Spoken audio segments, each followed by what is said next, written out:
Kingsley Field Starbase is announcing the continuation of their funding after it was threatened by federal cuts. The Starbase program engages students in STEM subjects through interactive real-world activities. The 173rd Fighter Wing has been home to the program for 32 years. The bipartisan continuing resolution passed by Congress will restore funding for Starbase. Our team did reach out to Kingsley Field about the funding, and we have yet to receive a response. In continuing coverage of convicted kidnapper Negasi Zuberi, Klamath Falls man is now ordered to pay more than $16,000 in restitution to the two victims. The restitution includes $14,000 to one victim and nearly $3,000 to the other. Judge Michael McShane tells us this is to cover health expenses, lost wages, and to replace items Zuberi stole. The city of Jacksonville wants to hear your thoughts on a potential project. Damian Alvarado shows us the plan and how to voice your opinion.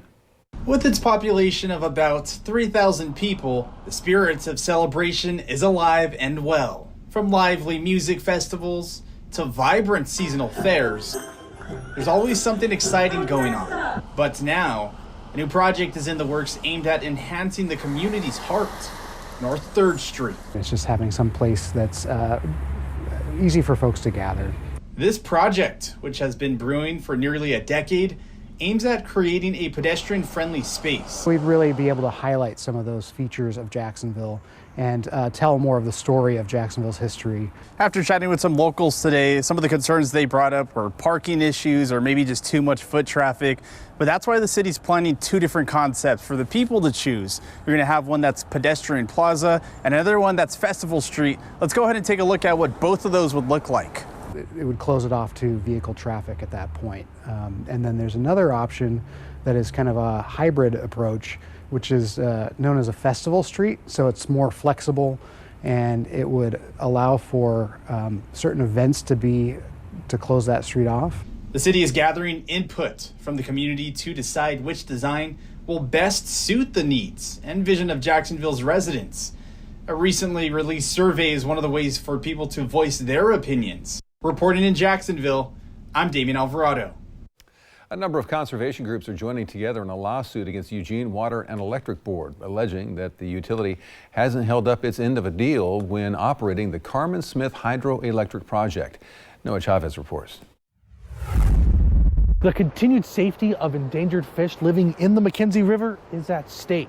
That's what members of Cascadia Wildlands said in a lawsuit they filed against EWEB and their Carmen Smith hydroelectric project along the McKenzie River. Eugene Water and Electric Board, our local public utility, has been on notice that they would need to come into compliance with the Federal Endangered Species Act. The lawsuit's issue centers around the hydroelectric facility over 70 miles away, used by EWEB for years as an added source of power generation when demand increases.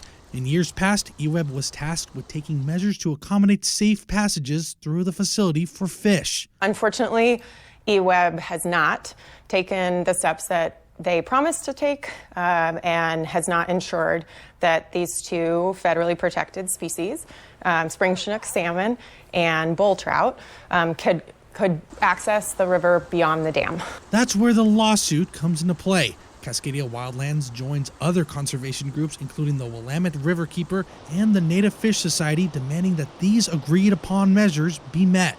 Well, EWEB is disappointed that these groups have chosen the courtroom over collaboration. So all of the costs of this litigation are paid for through customer rates. That lawsuit has been filed against EWEB on Monday.